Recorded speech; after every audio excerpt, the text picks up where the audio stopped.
So Zion, what did you think?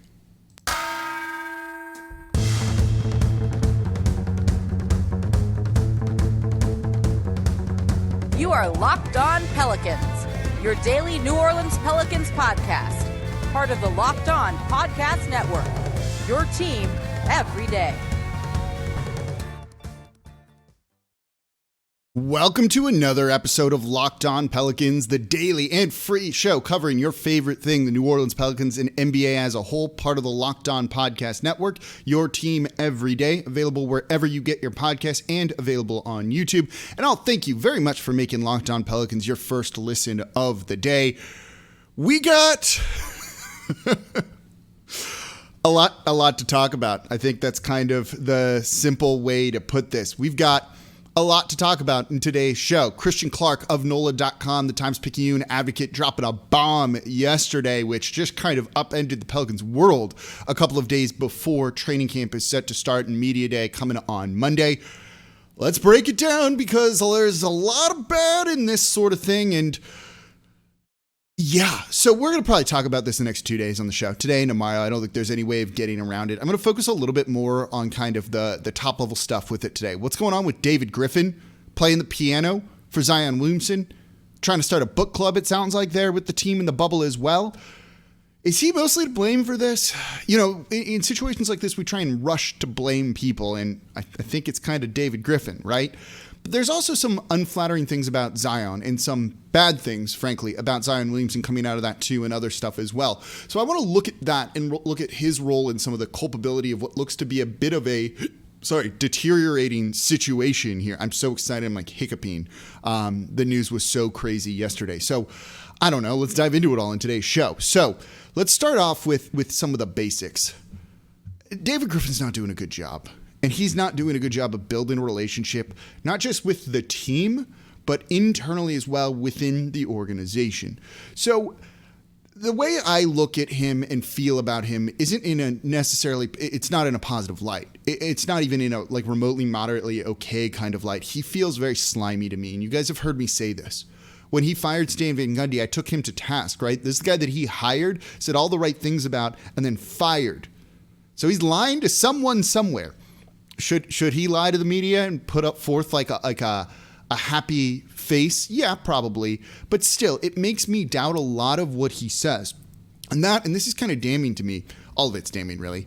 That seems to permeate inside the organization. That they don't feel he understands the situation, or that he kind of like keeps putting on this real positive, happy-go-lucky, like things are great, we're building a culture vibe, when things like aren't good. And I think people just want him to kind of almost acknowledge that things are shit. And I'm sorry, I'm going to swear fuck ton on today's show, that things are bad around the organization, and he doesn't want to admit that. And it's like, do you not know? Because it's pretty obvious. So all of that, it just makes everything he says kind of come off as like a snake oil salesman, right?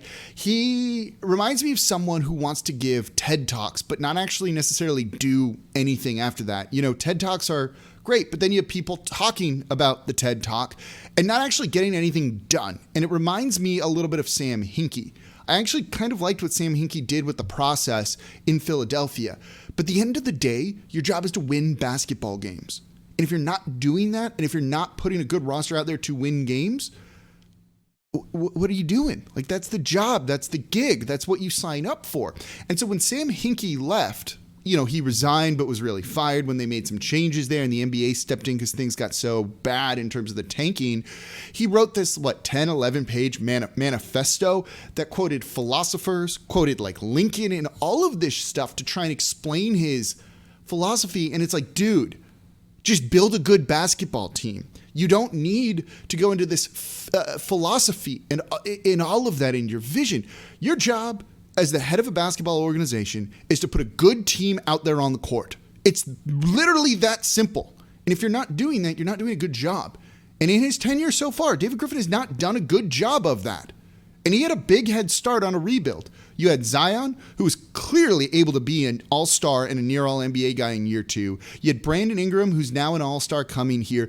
You had like the most kick-started rebuild package ever. And your team in both seasons hasn't been able to get to the 10th seed. That's not good. You've fired 2 coaches. You're on your 3rd head coach. People are trying to give him a lot of credit for like realizing things were wrong and ripping the Band-Aid off, but he made those mistakes in the first place.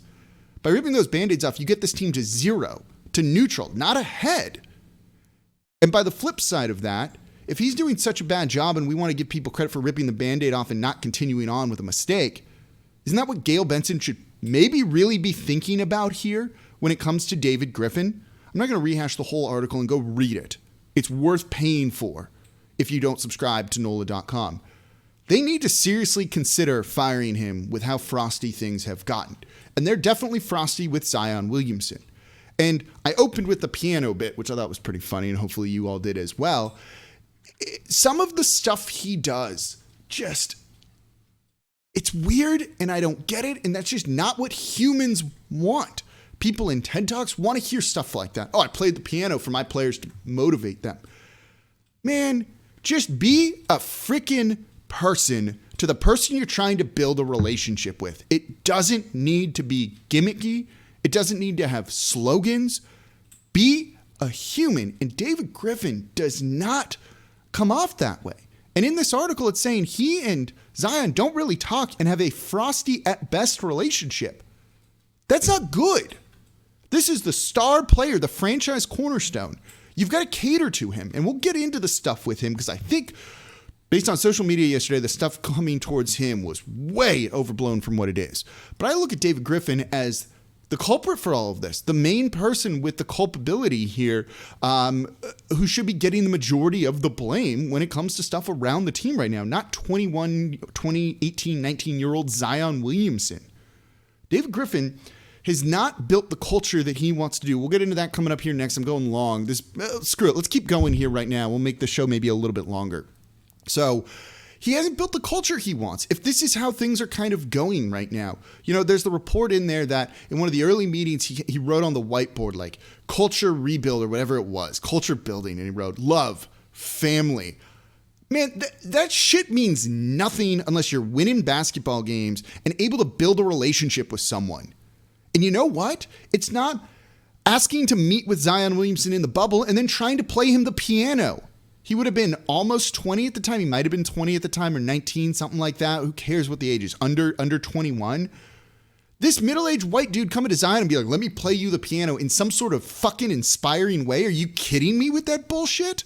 That's not going to work. And then don't even get me started. You can hear how fired up I am about the stuff with The Alchemist. Remember when Rob Pelinka, I don't know if at the time he was at the head of the Lakers or if it was still Magic Johnson at the head of the Lakers at the time, but Pelinka starts off a press conference with like a motivational quote passage from the freaking Alchemist, and we killed him and made fun of him for it. And David Griffin in the bubble, while Zion's away, and there's issues with that, yes, gave a copy of The Alchemist to the team. The Alchemist, which is about trying to want something so hard the universe manifests it for you. No, manifest it for yourself. Build a good fucking basketball team to put out on the court. Don't trade a first-round pick for Steven Adams and then have to trade another first-round pick to get rid of Steven Adams. Holy shit, what the fuck are we doing here, right? Like, this isn't hard. He's failed to put a good team around Zion Williamson. If you were Zion, you'd be upset. Are you happy about the direction of this team so far under David Griffin? Not. They haven't won shit. They haven't done anything. We're hopeful they'll be better this year. Might not be. They're banking a lot on internal growth. We'll see if that went through.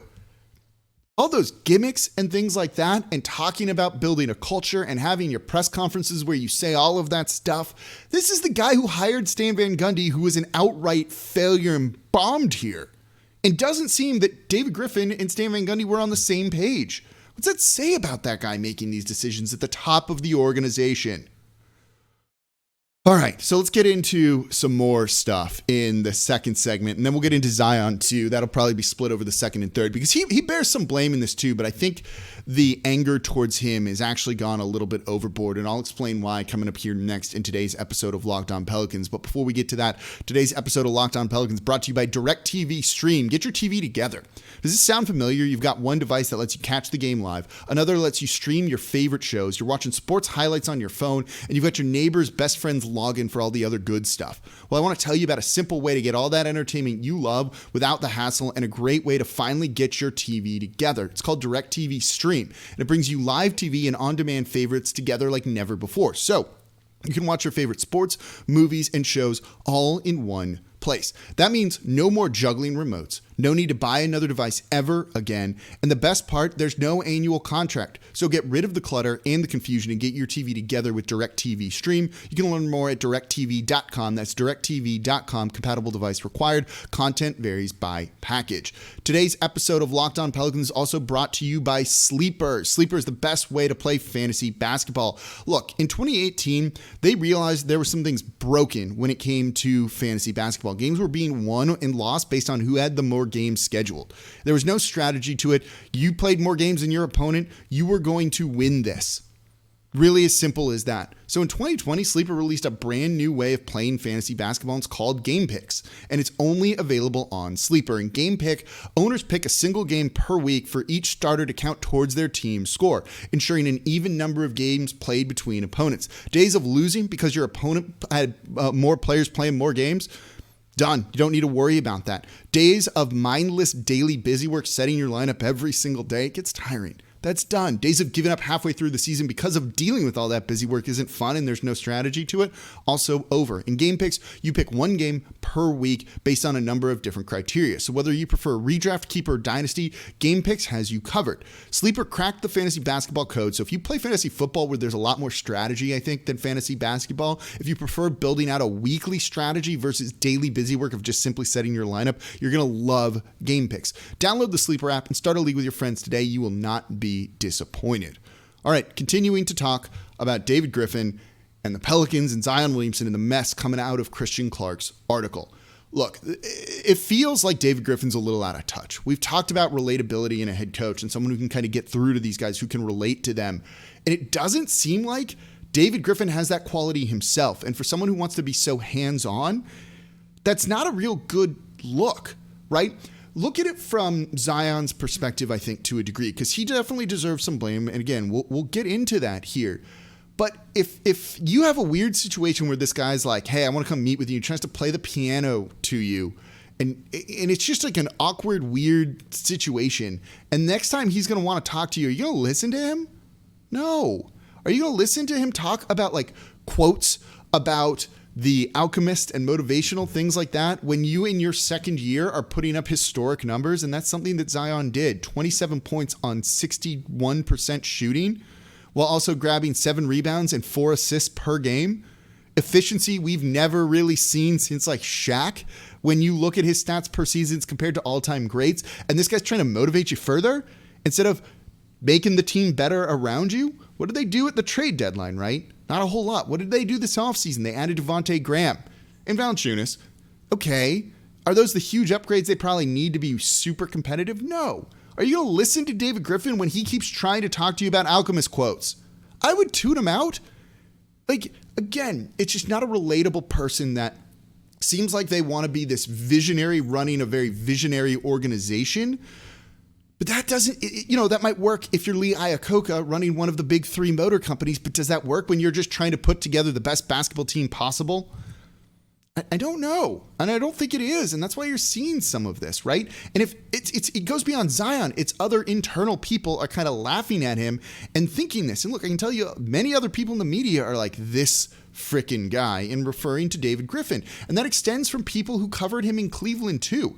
He did a good job there. He won a title. That's what you're supposed to do. But he was upset that LeBron James wanted to come play for him because he wants to build this a certain way and he wants to do things a certain way. And that got blown up by getting LeBron James. But if your job's to win a freaking title, right? And LeBron James delivered that to you, let's not be upset about that. I don't care. That's what the end goal is here. That's what you as a Pelicans fan want, a title, playoff success. He had that in Cleveland because LeBron James came back and he was like, shit, I don't want this. The flames coming out of my head, the clue joke, right? The clue meme, whatever it was. It's mind-blowing to me, right? And again, he hasn't been an abject failure here. I believe in Jackson Hayes. I have a little less belief in Nickeil Alexander-Walker. The Trey Murphy pick was good. The way they got to Trey Murphy was not. Some of the signings have been bad. First season of JJ Redick was actually pretty good. Handling JJ Redick's exit, maybe not. So there's a mix of good and bad with him, so it hasn't been all bad. But let's not give this guy a pass any longer. If you want things to change here in New Orleans and Zion to stay as long as possible, right now a lot of you actually don't want that, which is, again, mind-blowing to me. You got to hold him accountable for this, right? Yeah, it's great that he fired Stan Van Gundy when Stan Van Gundy bombed here, but shit, it's the dude who hired him in the first place that doesn't make up for it. Like, you've got to demand better from the organization. Otherwise, this is going to keep happening. And it's already happening so early on in Zion's tenure. We should not be here yet. We shouldn't. But we are, and you guys have heard me kind of sounding the alarm around Zion all off season. Said he's not happy. But here's the thing. Are you as a fan happy? I'm not happy. As the fan side of me isn't happy. Then why would he be? Why would he be like, let me profess my undying love for this organization that's not building well around me, when we're pissed they're not building well around Zion Williamson? Come on.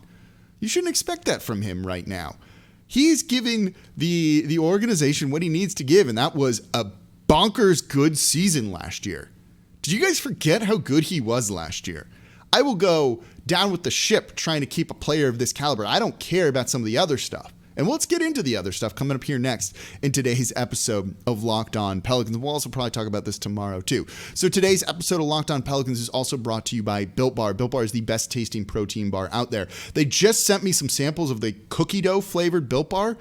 Awesome. Candy bar with like healthy cookie dough in there, everything. It's fantastic. I had one of these things for lunch with a smoothie the other day. It was awesome. They're filling. They taste good. If you're going to eat a protein bar, you may as well eat the best tasting one. So whether it's the double chocolate, the mint brownie, the raspberry, the coconut, all of their delicious flavors, or the limited time flavors like the cookie dough flavor, you've got to give them a try.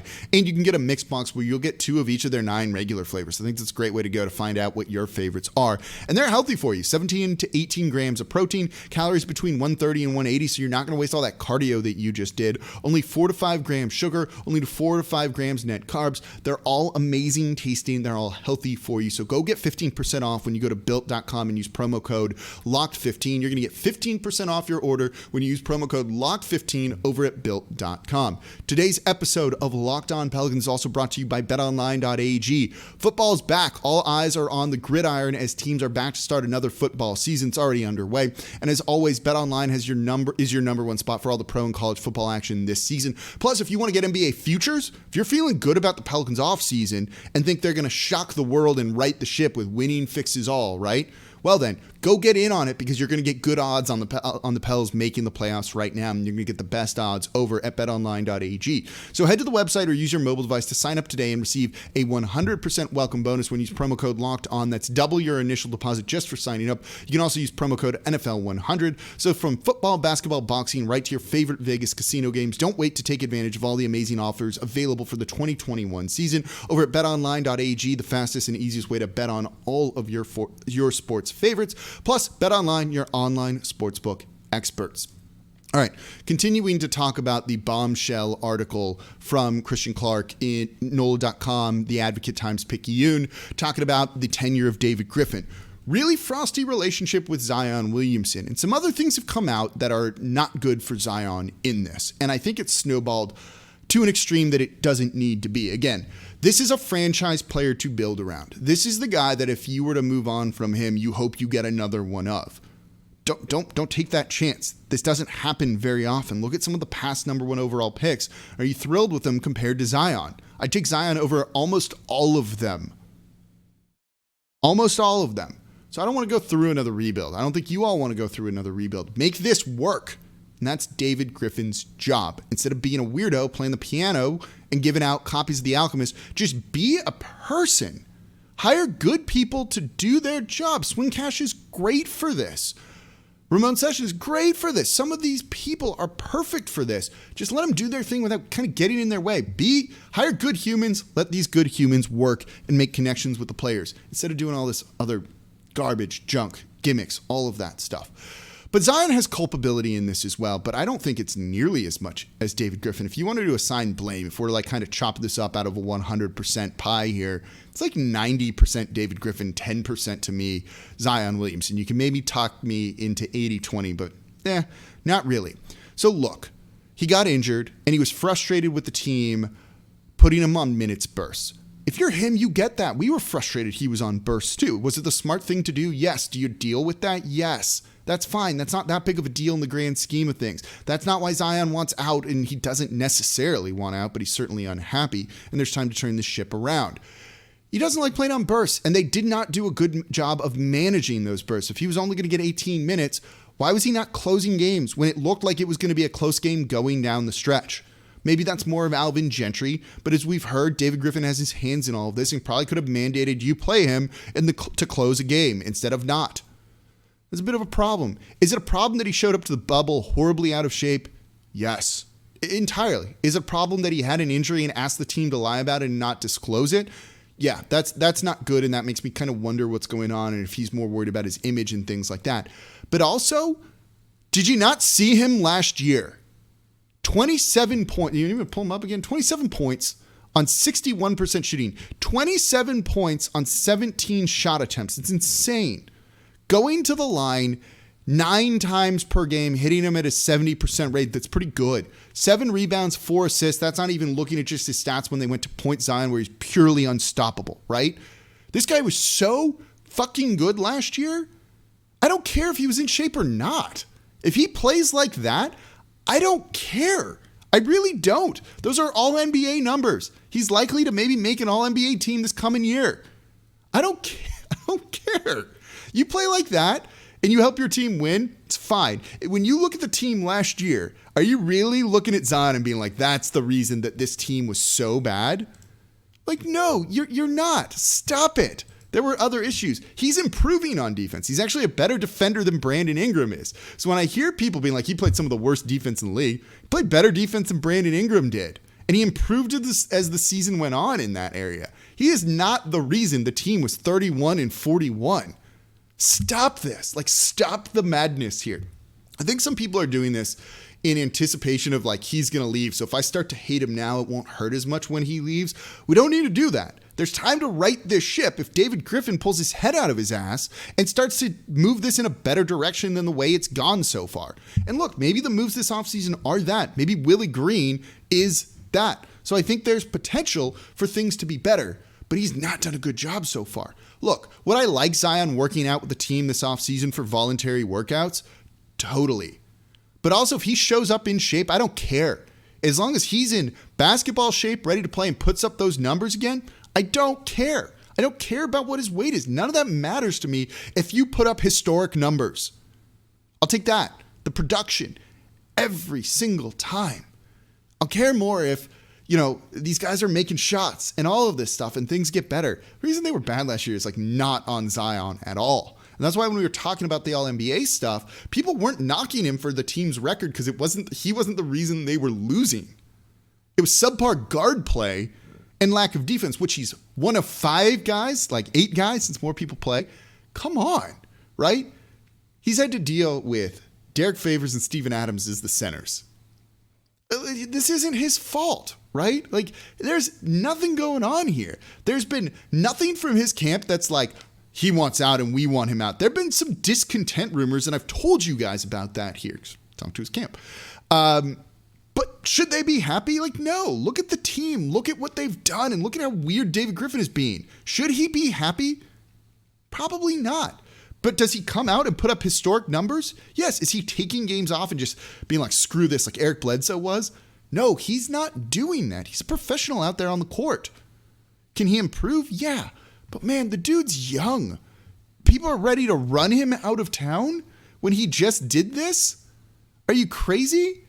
He's 21 years old in 78 days when you're listening to this, watching this. Come on. Dude was amazing last year. If he shows up in shape, you're not worried about anything with him. So he can absolutely get there, and it won't be a big deal. And you're all making it a big deal. If it's David Griffin or Zion, ship out David Griffin so freaking fast.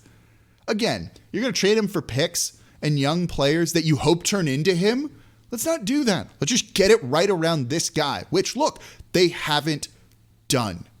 And that ultimately is the problem and why we're here today. Be a human, David Griffin. Put good players around Zion Williamson. Cash in those assets and don't trade for Steven Adams using a pick, then have to use another pick to get rid of him. Get it right. That's the job. I don't care about the culture as long as you're winning basketball games. Let's focus on that first, because clearly he's not building the culture that he wants. Otherwise, his own staffers wouldn't be in a group text making fun of him, which is said in the article. People wouldn't, look at him and be like, what the hell is this guy doing? And he'd have a better relationship with Zion Williamson. So that's something he needs to do. Also, it's probably fine if he doesn't have a good relationship with Zion. I think we can live with that. I don't think it's the end of the world. I don't know. There's time to turn this around, but look, things aren't rosy around the team right now. It might not be doom and gloom just yet, and winning will fix a lot. I don't think it'll fix everything. We can get into that a little bit more in tomorrow's show, but I've gone longer than I want already. So again, sorry for swearing, but I don't know. It's tough. That was an interesting article to read. Well researched. I talked to Christian too about it, and I trust him in everything that came out of there. Look, I'm putting the blame on David Griffin. I guess in the comments below here on YouTube or on Twitter @NolaJake, let me know who you blame, or what's the percentage? Let's do that. That's the question. What's the percentage between Zion and David Griffin? And you can put other in there too. And Zion is his family and the camp and everything too, right? But there hasn't been that much coming out of there with them. And they said all the right things about wanting to be here in New Orleans at the start. But if you're not going to get it right about the generational talent when you have a huge head start on the rebuild with all those picks, another all-star, yeah, if I were his parents, I'd be pissed off too, to be perfectly honest. All right, that's going to do it for today's episode of Locked On Pelicans. Hold on, let me see if I can do this for you all. It's not going. There it goes. Let's play it out with the piano music. I'll even put the graphic up here as I say all the things at the end that I need to say. So thank you all very much for listening. Please subscribe to the show wherever you get your podcasts. Tell a friend about the show as well, and please make us your first listen every single day. And look, listen to Locked On Saints. There's a lot going on around the team. This fire at the Superdome and everything. Make them your second listen of the day after Locked On Pelicans.